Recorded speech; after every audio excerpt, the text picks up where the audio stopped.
family and overwhelmed. We are really very happy to be here. Yeah. So anything else? No, that's it. That's it. Yeah, already I tweeted. Everything is. It's a God's given opportunity to my family and overwhelmed. We are really very happy to be here. Yeah. So anything else? No, that's it. That's it. Yeah, already I tweeted. Everything is.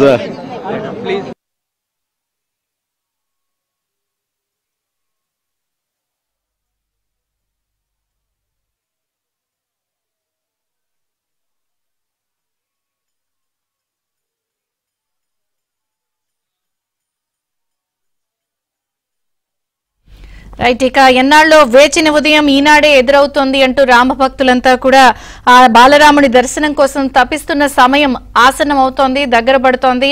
ఒక 70 ఏళ్ల కళ మొత్తం యావత్ దేశానికి సంబంధించి నెరవేరుతున్న నేపథ్యంలో ఇక తొలిగా మోదీకి తొలి దర్శనం ఉంటుంది. ఆయన పసుపు వస్త్రాన్ని తొలగించి ఆ బాలరాముడికి హారతి ఇస్తారు.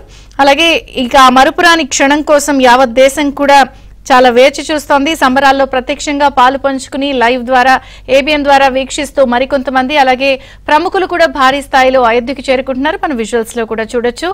టీడీపీ అధినేత మాజీ ముఖ్యమంత్రి చంద్రబాబు నాయుడు అలాగే మరికొంతమంది కూడా చేరుకున్నారు. మెగాస్టార్ కుటుంబ సభ్యులు వీరంతా కూడా చేరుకున్నారు. ఇక దేశవ్యాప్తంగా రామనామ స్మరణతో మారుమోగిపోతున్న వేళ మా ప్రతినిధి మహేష్ నెల్లూరులో కూడా సిద్ధంగా ఉన్నారు. అక్కడ కూడా వివిధ కార్యక్రమాలు నిర్వహిస్తున్నారు. ఆలయాల్లో ప్రత్యేక పూజలు, ప్రాణ ప్రతిష్ఠ నేపథ్యంలో అలాగే 5 దీపాలను వెలిగించాలన్న నేపథ్యంలో భక్తులు కూడా ఆ కార్యక్రమాలకు సిద్ధమవుతున్న వేళ నెల్లూరులో విశేషాలు తెలుసుకునే ప్రయత్నం చేద్దాం. Mahesh, over to you. Vijaya Chandrika, ఇక్కడ ప్రధానంగా చూస్తే నెల్లూరు జిల్లా, ఉమ్మడి నెల్లూరు జిల్లా మొత్తం కూడా జై శ్రీరామ్ అనే నినాదాలు హోరెత్తుతూ ఉన్నాయి. ఎక్కడ చూసినా కూడా పండుగ వాతావరణం నెలకొంది.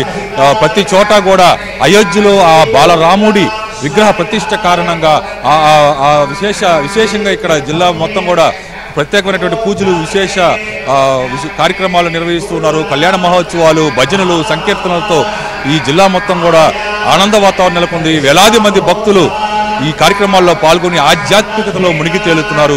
ప్రస్తుతం మనం వెంకటాచలంలోని సోనబర్ ట్రస్ట్లో ఉన్నాం. ఇక్కడ మన దేశ 13వ ఉపరాష్ట్రపతి వెంకయ్య నాయుడు, ఆయన సతీమణి ఉషమ్మ, కుమార్తె దీపా వెంకట్లో పాల్గొన్నారు. ఇక్కడ మనం చూడొచ్చు, మొత్తం కూడా చిన్నపిల్లల దగ్గర నుంచి ప్రతి ఒక్కరూ ఎంతోమంది ఉత్సాహంగా ఇక్కడ పాల్గొని ఈ కార్యక్రమంలో భక్తి తన్మయత్వంలో తరిస్తున్నటువంటి పరిస్థితి. జిల్లా వ్యాప్తంగా ప్రతి చోట కూడా ఇలాంటి కార్యక్రమాలు, ఈ ఆధ్యాత్మిక కార్యక్రమాలు జరుగుతున్నాయి. ప్రతి ఒక్కరూ కూడా ఈ రామనామ స్మరణలో మునిగి తేలుతూ విశేషంగా దీపమ్మ గారితో మాట్లాడదాం. మేడం, ఏంటి ఈరోజు ఎన్నో కార్యక్రమాలు చేశారు, కానీ ఈరోజు అయోధ్యలో ఆ కార్యక్రమం జరగటం, అదే రోజు ఈ సోనబర్ ట్రస్ట్లో ఈ కార్యక్రమం. జై శ్రీరామ్. ఇది గత 500 సంవత్సరాల నుంచి పైచులుకు నుంచే ఎంతోమంది కళలు కానీ ఎంతోమంది శ్రమించి ఈనాటి ఈ సుదినం మనందరం ఈ జనరేషన్లో ఉండటం, ఇంత సౌభాగ్యం మనకు లభించడం ఎన్నో జన్మల సుకృతం. ఎందుకంటే ఎంతోమంది పోరాడారు, ఎంతోమంది కళలు కన్నారు, ఎంతో వివాదాస్పదమైన విషయాల నుండి దాటుకుని రాముల వారు ఆయన జన్మస్థానంలో తిరిగి ఆయన రామ్లాల రూపంలో ఈరోజు మన ప్రియతం ప్రధానమంత్రి 500 ఏళ్ల తర్వాత మళ్ళీ ఆలయం విగ్రహ ప్రతిష్ఠ జరుగుతుంది. చాలా ఉద్వేగం ఉంది, మాటలు కూడా రావట్లేదు చెప్పాలంటే. ఎందుకంటే చిన్నప్పటి నుంచి కూడా అది ఒక కళ. నాకు ఎప్పుడు గుర్తు, మా అమ్మ ఎప్పుడు అనేవారు రాముల వారి గుడి ఏర్పాటు అవ్వాలి అని అంటే పూర్తి మెజారిటీ వస్తే అని. అంటే నాకు అప్పుడు రాజకీయం ఇప్పటికీ రాజకీయం మాకు తెలియదు. ఎందుకంటే రాముడు గుడి ఏర్పడాలి అని అంటే రాముడు గుడి ఏర్పడటానికి ఏముంది, ప్రతి ఊర్లో రామాలయం ఉంది కదా అని అనుకోవచ్చు అందరూ కూడా. వెంకయ్యనాయుడు గారు ఏమంటుండేవాళ్ళు ఈ ఆలయం గురించి, ఈ ఆలయ నిర్మాణం గురించి? వెంకయ్యనాయుడు గారి పాత్ర మీ అందరికీ తెలుసు, నేను చెప్పక్కర్లేదు కొత్తగా. ఎందుకంటే 1990లో అద్వానీ గారు రామరాథ యాత్ర తీసుకెళ్ళినప్పుడు నాన్నగారు ఆంధ్రప్రదేశ్, అప్పుడు అవిభక్త ఆంధ్రప్రదేశ్ దీని బాధ్యతలు నిర్వహించారు. అప్పుడు రథయాత్రలో నాన్నగారు పాల్గొన్నప్పుడు ఆయన వెళ్తున్న దగ్గర ఎక్కడెక్కడ కుదిరిన దగ్గరల్లా నేను నాన్నగారికి, అద్వానీ గారికి కావాల్సినవి అందించడానికి చాలా చిన్నదాన్ని, నేను అన్నీ అందించేదానికి నేను వెళ్ళేదాన్ని. నాన్నగారు చాలా ఉద్వేగంగా ఉండేది ఆ సమయంలో. ఎలా అంటే ఇది నిజం అవుతుందా అని ఎప్పుడు అనిపించేది కాదు. కానీ ఎప్పుడైతే బీజేపీకి పూర్తి స్థాయి మెజారిటీ, ఎన్డీఏకి పూర్తి స్థాయి మెజారిటీ వచ్చినప్పుడు ఇది సాధ్యం అవుతుంది అని ఎప్పుడు నాన్నగారు ఒక పాట అనుకునేవారు, ఎగిరింది జెండా ఆకాశం అంతా బీజేపీ జెండా అని అనుకునేవారు.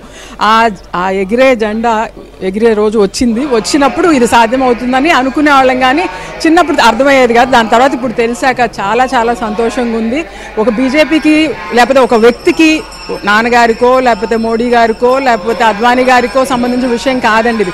యావత్ జాతికి, యావత్ ప్రపంచానికి శ్రీరామచంద్రులు అనే వారిని మనం కొలమానం చేయడానికి ఎవరూ సరిపోం. కాకపోతే ఏంటి అని అంటే పరిస్థితులు అలాగ వచ్చినాయి కాబట్టి 500 సంవత్సరాల నుంచి ఒక రకమైన వివాదంతో ముడిపడి ఉండి ఎంతోమంది ఆలోచనల్ని, ఆవేశాలని ముడిపెట్టుకున్న అంశం కాబట్టి ఇంత చక్కటి పరిష్కారం లభించి రాముల వారు అందరినీ సంతృప్తిపరుస్తూ ఈరోజు ఇంత మంచి సుదినాన్ని మీరు చూస్తామని చెప్పి అనుకున్నారా? ఆలయం కానీ ఆలయ నిర్మాణం జరుగుద్దని చెప్పి మీరు భావించారా?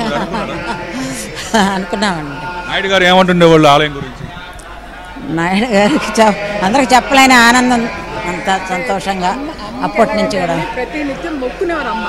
ఏంటంటే ఆలయం నిర్మాణం జరగాలని కుటుంబ పరంగా ప్రతి ఒక్కరికి ఉండే కామన్ మొక్క అదనమాట. ఏంటంటే వేరే విధంగా కాదు, ఎలక్షన్లో గెలవాలి ఇవన్నీ కాదు, రామాలయం రావాలి, అయోధ్యలో రామ మందిర నిర్మాణం. మా చిన్నప్పుడే నాన్నగారు తీసుకెళ్లారు మమ్మల్ని. అక్కడికి వెళ్ళి చూసాక పరిస్థితి ఇదేంటిది, ఇక్కడ గుడి లేదే ఏంటి, రాముల వారు ఇక్కడ ఉన్నారు ఏంటి అని. అంటే మనం ఎక్కడ చూసినా కానీ అప్పుడు చూసారు, మళ్ళీ ఇప్పుడు ఈ విధంగా చూస్తుంటే అప్పుడు మామూలుగా టెంట్ వేసి ఉన్నారు. అప్పుడు మామూలుగానే అప్పుడు చూసాము. మళ్ళీ ఇప్పుడు చూస్తున్నాము. అది కట్టాలని అందరికీ, చిన్నలకి పెద్దలకి అందరికి మనసులో ఉండింది. దేవుడి దయ వల్ల ఏదో చేశారు మోడీ గారు హయాంలో. మనం అందరం ఉన్నప్పుడు మనం చూసేటప్పుడే. ఇక్కడ సోనబర్ ట్రస్ట్ లో ప్రతి ఒక్కరు కూడా ఎంతో ఆనందంగా ఈ శ్రీరాముల కళ్యాణ మహోత్సవం ఆ వేడుకల్లో పాల్గొని భక్తి తన్మయత్తులో మునిగి తెలుతున్నారు. ఇటువంటి పరిస్థితి ఓటు స్టూడియో. Thank you.